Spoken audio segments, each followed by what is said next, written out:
আজ বিশ্ববঙ্গ বাণিজ্য সম্মেলনে আসছে প্রায় 40টি দেশ। ভুটানের প্রধানমন্ত্রী মুকেশ আম্বানি, হেমন্ত সোরেনও আসবেন, এমনটাই জানিয়েছেন মুখ্যমন্ত্রী। বাংলার নজর বাণিজ্যে। বিস্তারিত জানবো, আমাদের সঙ্গে রয়েছেন প্রতিনিধি রণজয় মুখোপাধ্যায়। রণজয়, কি তথ্য রয়েছে এই মুহূর্তে? আজ বিশ্ববঙ্গ বাণিজ্য সম্মেলন শুরু হচ্ছে। দেখো, আজকে বিজিবিএ বিশ্ব বাংলা বাণিজ্য সম্মেলন, বেঙ্গল গ্লোবাল বিজনেস সামিট শুরু হচ্ছে। আজকে অষ্টমবারের এই বিজিবিএ শুরু হচ্ছে। আজকে নিউ টাউন কনভেনশন সেন্টারে আজকে দেশ বিদেশের প্রথিত যশস্বী প্রতিনিধিরা তারা আসছেন, উপস্থিত থাকছেন। 40টি দেশ তারা আজকে অংশ নিচ্ছে।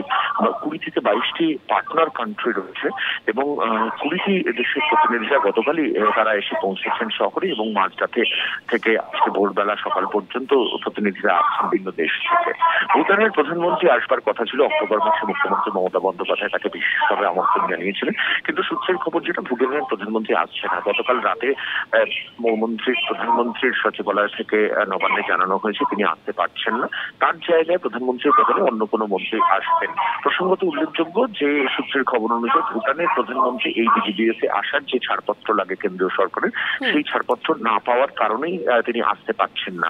অন্যদিকে ঝাড়খণ্ড মুক্তি মোর্চার তরফে হেমন্ত সোরেন তিনি আসবার কথা রয়েছে। তুমি জানো যে হেমন্ত সোরেন যখন গ্রেপ্তার হয়েছিলেন, মমতা বন্দ্যোপাধ্যায় সর্বাগ্রে প্রতিবাদ জানিয়েছিলেন। এমনকি তার শপথ গ্রহণ অনুষ্ঠানে মমতা বন্দ্যোপাধ্যায় বিরোধী ইন্ডিয়া অ্যালায়েন্সের একদম মধ্যমণি হয়ে শপথ গ্রহণ অনুষ্ঠানে মমতা বন্দ্যোপাধ্যায় ছিলেন। তো হেমন্ত সোরেন আসবার যেরকম কথা রয়েছে, মুকেশ আম্বানি থেকে জিন্দাল পর্যন্ত তারা আসবেন এবং হর্ষনেওটিয়া, সঞ্জয় পুথিয়া, গোয়েঙ্কা তারাও থাকবেন।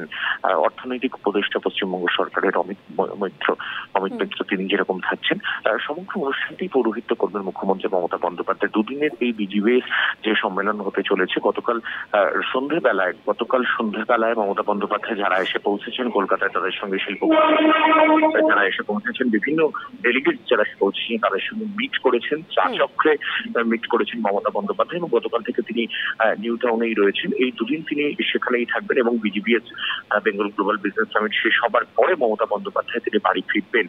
প্রসঙ্গত উল্লেখযোগ্য যে গত বছর এই বিজিবিএ সম্মেলন হয়নি, নির্বাচনের কারণে হয়নি এবং সেই জায়গা থেকে এবার কিন্তু রেকর্ড সংখ্যক এই ক্ষেত্রে প্রতিনিধিরা থাকবেন বলে মুখ্যমন্ত্রী মমতা বন্দ্যোপাধ্যায় বিকেল বেলায় ইকো পার্কে এসে জানিয়েছিলেন। তো সেই জায়গা থেকে বিজিবিএস নিয়ে অনেকটাই সম্ভাবনার ক্ষেত্র তৈরি হয়েছে। প্রসঙ্গত উল্লেখযোগ্য এবার বিশেষভাবে যেটা প্রাধান্য পাবে সূত্রের খবর অনুযায়ী, সেটা হচ্ছে আইটি সেক্টর, তথ্য প্রযুক্তি সেক্টর। তুমি জানো যে যেভাবে এআই সারা বিশ্বে একটা জায়গা দখল করছে এবং দিনের পর দিন দ্রুতগতিতে আর্টিফিশিয়াল ইন্টেলিজেন্সের যে প্রয়োগ এবং তার ব্যবহার বাড়ছে এবং সেই জায়গা থেকে সিলিকন ভ্যালির প্রস্তাব করেছে রাজ্য সরকার। প্রায় 200 একরের মতো জমি বরাদ্দ হয়েছে সিলিকন ভ্যালির জন্য। সেখানে প্রায় 75,000-এর বেশি এমপ্লয়মেন্ট জেনারেট যেরকম হবে, সেরকম প্রায় 27,000 কোটি টাকার বেশি সেখানে বিনিয়োগ হতে চলেছে এবং সেই জায়গা থেকে আইটি হাব সিলিকন ভ্যালিতে, এটা কিন্তু বিশেষভাবে উল্লেখযোগ্য।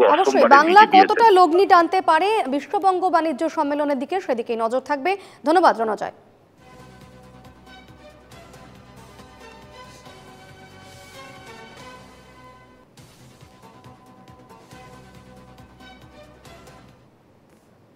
এটা খুব ইউনিক। আমাদের এখানে প্রায় 40টা কান্ট্রি আসছে, তার মধ্যে 20 হচ্ছে পার্টনার কান্ট্রি এবং 40টা কান্ট্রি, প্রায় 200 foreign delegates, they are attending the programme. It's a unique type of programme. এখনো পর্যন্ত যেটা ঠিক আছে, আমি জানি না দিল্লির কিছু প্রবলেম আছে কিনা। ভুটানের প্রাইম মিনিস্টার তো অক্টোবর মাসেই আমাকে কনফার্ম করেছিলেন, আর হেমন্ত সোরেনও কনফার্ম করেছেন। মুকেশ আম্বানিও আসবে, সজ্জন জিন্দালরাও আসবে, আর আমাদের এখানে সমস্ত captain of the industries all আর, তারা সকলেই আসছে, সকলেই থাকে যারা প্রতি বছর থাকে। তাছাড়াও एक्स्ट्रा অনেক আসে। मेरे को पास कुछ इन्फॉर्मेशन आ रहा है कि दिल्ली का साथ कुछ हो रहा है, हमको पता नहीं है, लेकिन मैं चाहती हूँ कि उन्होंने आए, कि वो तो बांग्ला का बॉर्डर है। We must develop our relation between the India and other adjacent countries which are helpful for the country. এটা প্রত্যেক বছর একটা বাৎসরিক উৎসব হয় একটা কোম্পানিকে কিছু টাকা পাইয়ে দেওয়ার জন্য।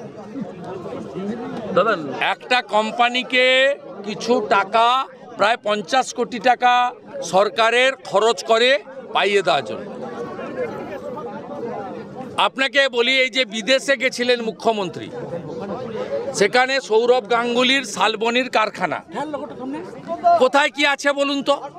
এখনো পর্যন্ত যে কটা বিজিবিএস হয়েছে তাতে 14-15 লক্ষ কোটি টাকার এগ্রিমেন্ট হয়েছে। 14-15 টাকা ইনভেস্টমেন্ট হয়েছে, দেখতে পাচ্ছেন কোথাও?